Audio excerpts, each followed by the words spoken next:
ሰየውሽ ልትረፍራት ነበር አይደለ? ንገረኝ፣ ልትደፍራት ነበር? ኧረ አብርሽ እንደዛ አይደለም። እኔ ቆይ እንዴት እንደዛ አደርጋለሁ? ይኸውልህ ተራውቅታ ስለነበር ነው ያለበስኳት። ይኸውልህ ስማኝ፣ እቺን ሴት ከገዳዮቿ ስናስጥላት አምናን ነው የገባችው። እንቅልፍ የወሰዳት እኛን አምና ነው። ለአንተ ጊዜያዊ ስሜት ሲባል እቺ ሴት ዘላለም አለሟን ፈሪ ሆና መቀጠል አለባት? አሁን ቀላል ነው አላልክም እንዴ? ሙትና እኔ ስል ነው ከባድ የሚሆንበት። ለዚህ መፍትሄው ማለት ነው ቆርጦ ሴት ማድረግ።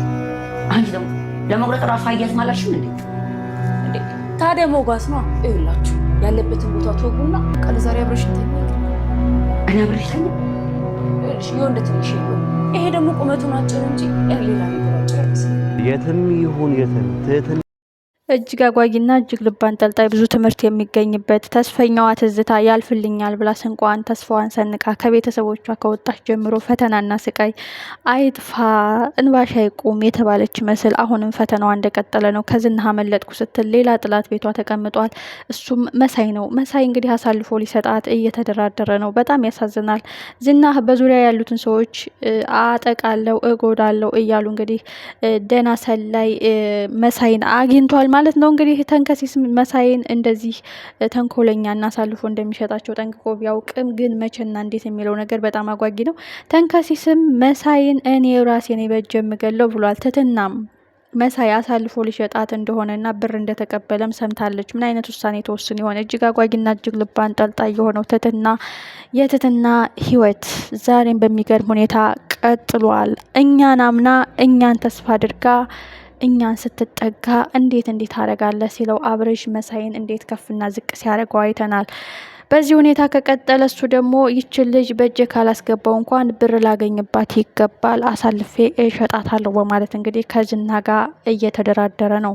ሌላው ትልቁ ጉዳይ ትትና መድብልን ማግኘት አለብኝ፣ ፖሊስ ጣቢያ መሄድ አለብኝ ብትልም መውጫ ቀዳዳ ታለች። አሁን ደግሞ መሳይ በብር እየተደራደረ ነው። እኔ የሚጠቅመኝን አውቃለሁ፣ በተለይ በአንዴ ብዙ ብር የሚያስገኘውን ነገር ይመቸኛል በማለት እንግዲህ በጣም ስግብግብነቱንና ራስ ወዳድነቱን እያየንበት ነው። ይህ ማለት እንግዲህ ዛሬ ከመጣው ከዝና ከነ እነሱን አብሮ እንደ ቤተሰብ እንደ ወንድም ከኖሩት በላይ እሱን አስቀድሞ ገንዘብን አስቀድሞ ምስኪኗን እህት እንዳለችው ሚስት እንደሚኖረው እናት እንዳለችው ረስቶ እንግዲህ ምስኪን ልጅ ካራጆች አምልጣ እነሱ ጋር ብትጠጋም አሳልፎ ሊሸጣት ነው።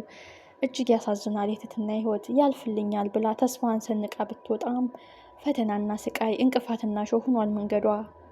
የተከበራችሁና የተወደዳችሁ ውድ ቤተሰቦቼ አሁን አብርሽ ይች ልጅ ወጥታ አታውቅም፣ ንፋስ ተቀብላ አታውቅም፣ ልናስወጣት ይገባል እያለ ነው። ግን ከዚህ በፊት መድብል ወደ ፖሊስ ጣቢያ ትሄዳለች ብዬ ገምታለሁ። ፖሊስ ጋር ሄዳ እሷ መመስከር አለባት እያሉ የነዝናህን ውድቀት በጉጉት እየጠበቁ እንግዲህ ትትና መውጫ ቀዳዳ አታ ሌላ ቦታ ሄዳለች። እሱም ከነ መሳይ ቤት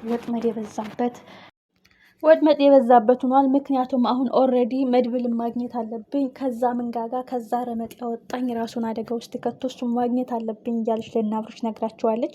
እንግዲህ መሳይ ቀጥታ አሳልፎ እንኳን ባይሰጣት እንዴት እንደሚያወሩ እንቅስቃሴያቸውን ምን አይነት እቅድ እንዳላቸውና ማንን ለማግኘት እንደሚፈልጉና እንደሚሞክሩ ኦልሬዲ እያወቀ እየተከታተለ ለዝና ሊነግረው ይችላል። እና እነዝናህን ለማግኘት የምታደርገው ጥረት እንዲርቅባትና እንዲጠብባት ተስፋ እንድትቆርጥ የሚያደርገው ነገር በጣም ከባድ ነው። በእርግጥ እነ የግሌ እነ ተንከሲስና እነ አብርሽ እያሉ በእርግጥ አሳልፎ አይሰጣቸውም። እንዴትም ብለው ሊጠብቋት ሊከላከሏት ይችላሉ። ኦልሬዲ ፊት ለፊት እንኳን ባይጋፈጧቸው ማለት ነው። ስለዚህ አሁን ትልቁ ጉዳይ መሳይን ማራቅና መሳይን ፊት ለፊት አዋርዶና አጋልጦ ከዛ ቤት ማስወጣት የመጀመሪያ ስራቸው እና ተንከሲስም እንግዲህ ጾታዊ ትንኮሳ ሊያደርግባት ሲልም እንግዲህ መሳይ ደርሷ አስጥሏታል።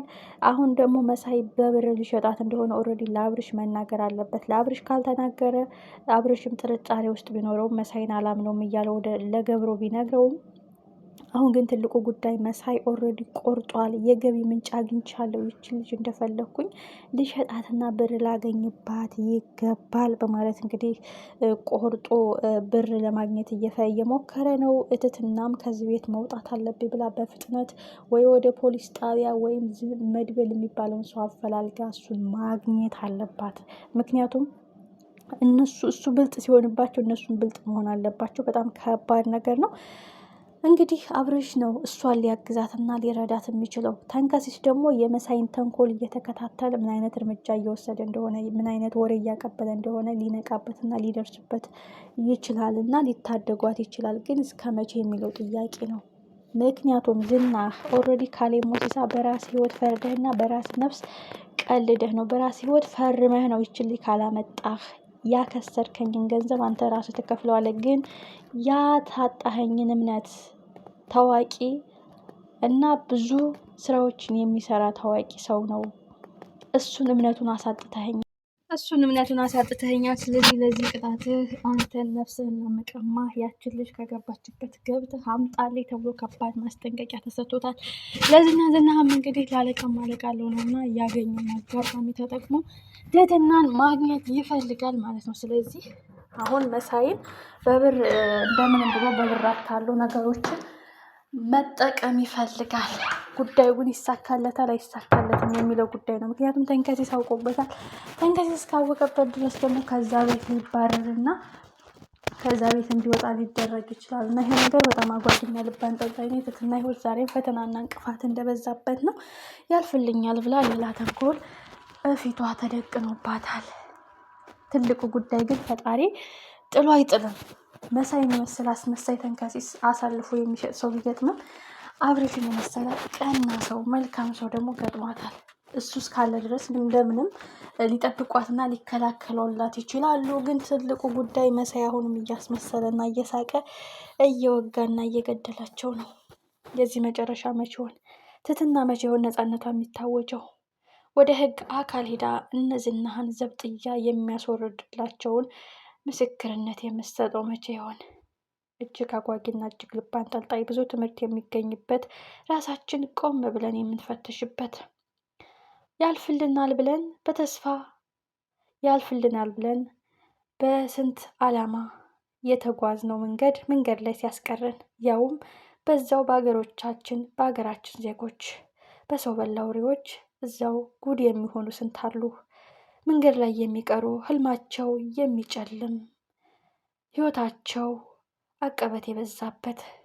ለዚህ ምስክር ትህትና ናት። ከእንደዚህ ያለ ህይወት ይሰውረን። ካስመሳይ ሰዎች ይጠብቀን። እንግዲህ መልካም ሰዎችን ያብዛልን። አንዳንድ ጊዜ ትምህርትም እናገኝበታለን። ሰውን ማመን ጉዳት እንዳለው ሁሉ ሰውንም አምኖ መጠጋትም ጥቅም አለው። ስለዚህ ሁለት አይነት ቻሌንጆች አሉ ማለት ነው። በቃ ከሌና ምኞ ጎድቶኛል ብለን ድፍን ስናደርግም እንጎዳው አለ። ግን እሱ እኮ እንደ ሰው አይደለም፣ ከሰው የተለየም ሊሆን ይችላል። ሰው ሁሉ ያ ሰው ስለጎዳኝ እኔንም ይሄኛው ይጎዳኛል ማለት አይደለም ብሎ ተስፋ ማድረግ፣ እግዚአብሔርን ማመን፣ ከምንም በላይ ደግሞ በእግዚአብሔር ተስፋ ማድረግ። ጥሎ አይጥለንም ፈጣሪያችን።